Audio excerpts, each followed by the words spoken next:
Coming into service in 1995, Crystal Symphony is the oldest ship in any of the ultra-luxury cruise line fleets, older by decades in most cases, yet it costs the same to travel on as those competing lines' more modern ships. So having booked the ship for a recent 11-night cruise, it was with some reservations. Would the ship's look and layout feel dated and from a past era of cruising?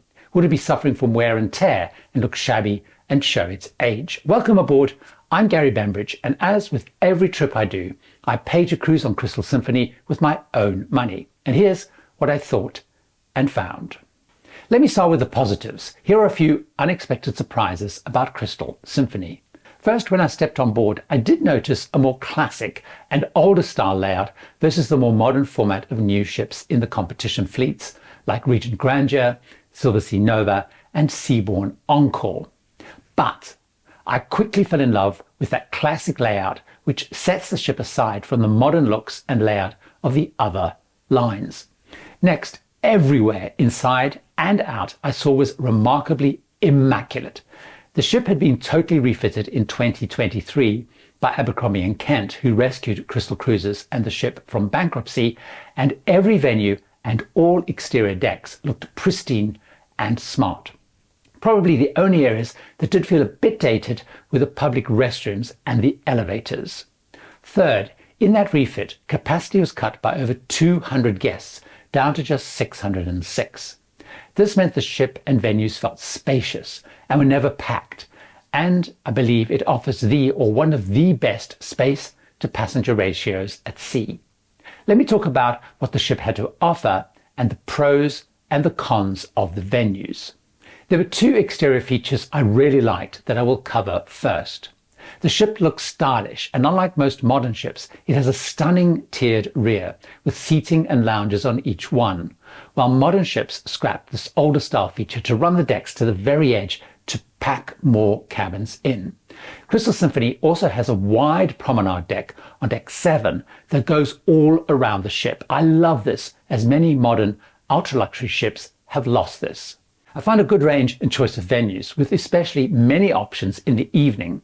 So let me talk through the venues, working from the lowest public deck to the highest, and then I'll move on to cover and show all of the cabin types. I'll start on the lowest passenger level, which is deck 5. On this level are the following. Crystal Plaza. This bright and attractive 2-level atrium has a stunning 2-level waterfall. In the atrium are guest services, concierge, and excursions desk.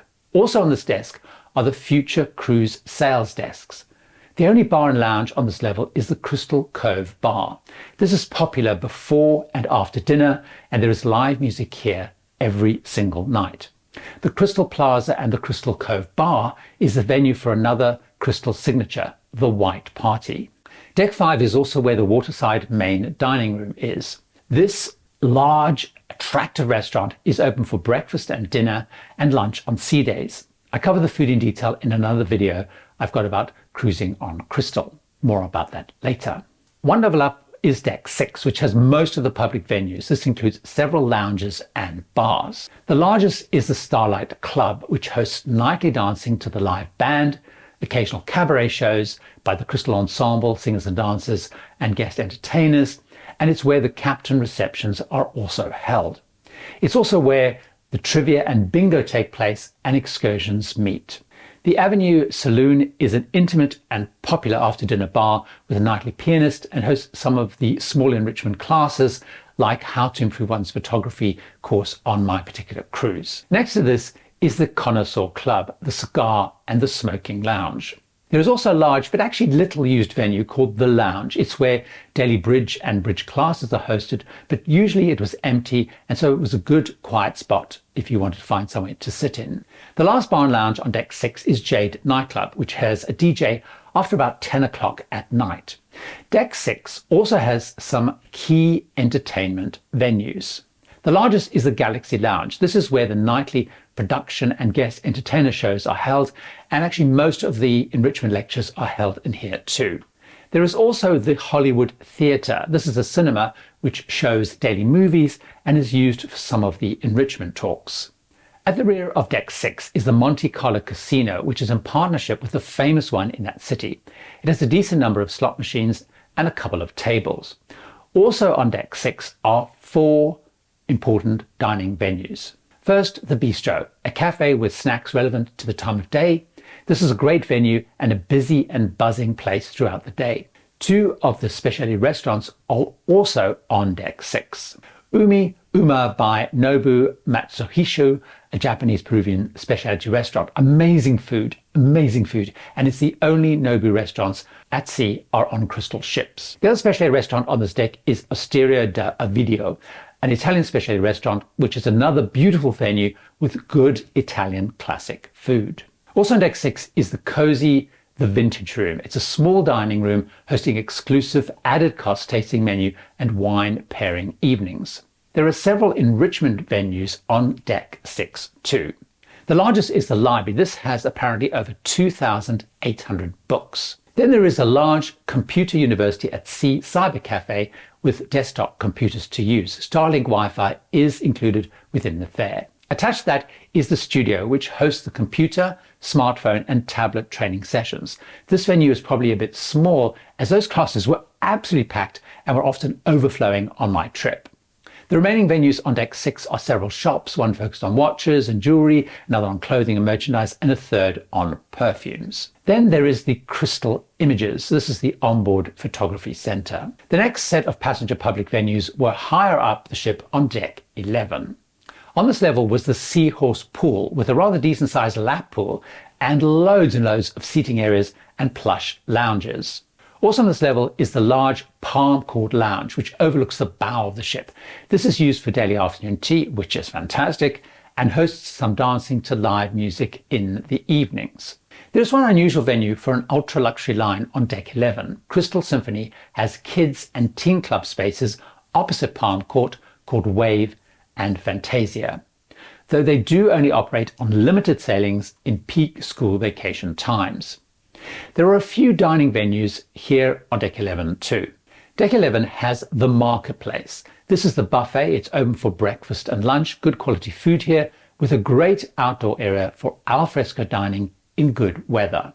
The third specialty dining venue is on this deck too. It is Beef Bar, a Monte Carlo based chain focused on meat and street food. This is open for lunch and for dinner. Really great steaks available here. For casual dining during the day, there is Trident Grill, offering burgers and the like until about 6 p.m. Also in Trident Grill is Scoop's Ice Cream Bar. All specialty dining, by the way, and this ice cream is included within the fare. Next up on Deck 12 are a few more public venues as well as more seating space. There are several fitness areas with a Wimbledon paddle tennis court, golf nets and a putting green. Also on this deck is a decent sized and equipped Crystal Life fitness center and the spa with changing rooms with sauna and steam room that can be used by everyone. There's also a great observation area overlooking the bow.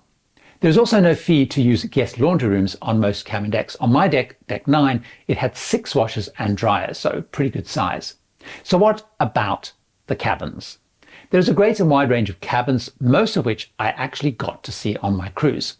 These are the main grades available on Crystal Symphony. They have solo ocean view cabins, which are cozy and a real plus for solo travelers wanting to cruise ultra luxury. Next up are the double suites with and without balcony, both ocean view and balcony cabins, obviously, but I unfortunately didn't get to see these.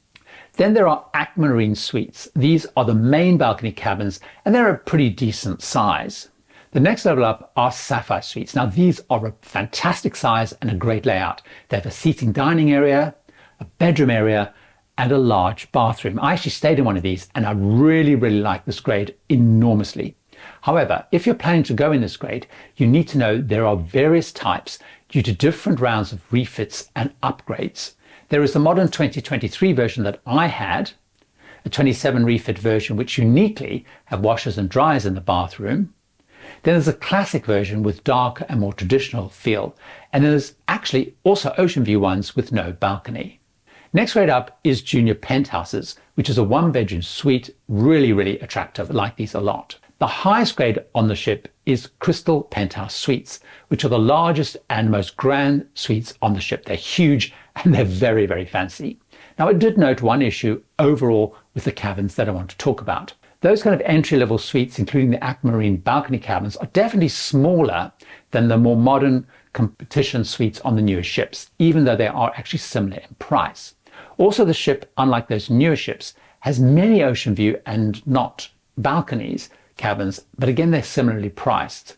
I must say, I love myself our 2023 refit cabin. It was gorgeous, very plush, incredibly quiet, and it was one of my all-time favorite cabins that I've ever stayed in. Now, in terms of cabins and their perks, there are some nice touches too I want to talk about. Every grade has a butler as well as 2 cabin stewards. The butler does the usual things like pre-stock the fridge, you request what you want online before, they sort out laundry, room service, bookings as needed, and so on. There was also a great tablet in the cabin that had digital versions of the daily program. It had menus for all the restaurants, it had weather, ship location, it had my bill, and then it also had a huge amount of free global newspapers and magazines that you could download. It was a really great resource. There was also an interactive TV and free movies, so they were not the latest releases, and they were a little bit underwhelming. So what did I think overall? Is Crystal Symphony showing a beautiful timeless elegance, or is it now an outdated relic of cruising? Now, while things like the smaller cabins are possibly a negative, and from an older time, before passengers demanded larger ones with balconies for ultra-luxury cruising as standard, I thought, though, that Abercrombie & Kent, by cutting capacity and redoing the ship, have made Crystal Symphony feel like a ship of timeless elegance. I feel the ship exudes class and style. It felt very upmarket, it felt very plush, and it's actually really hard to tell that the ship is so old. But was that enough to make cruising on Crystal worth the price? And does it match or beat the competition overall in food, entertainment, enrichment, and service? To find out, join me over in this video where I reveal how they did on all of that, including a couple of stumbles they made and if they recovered from that. See you over there.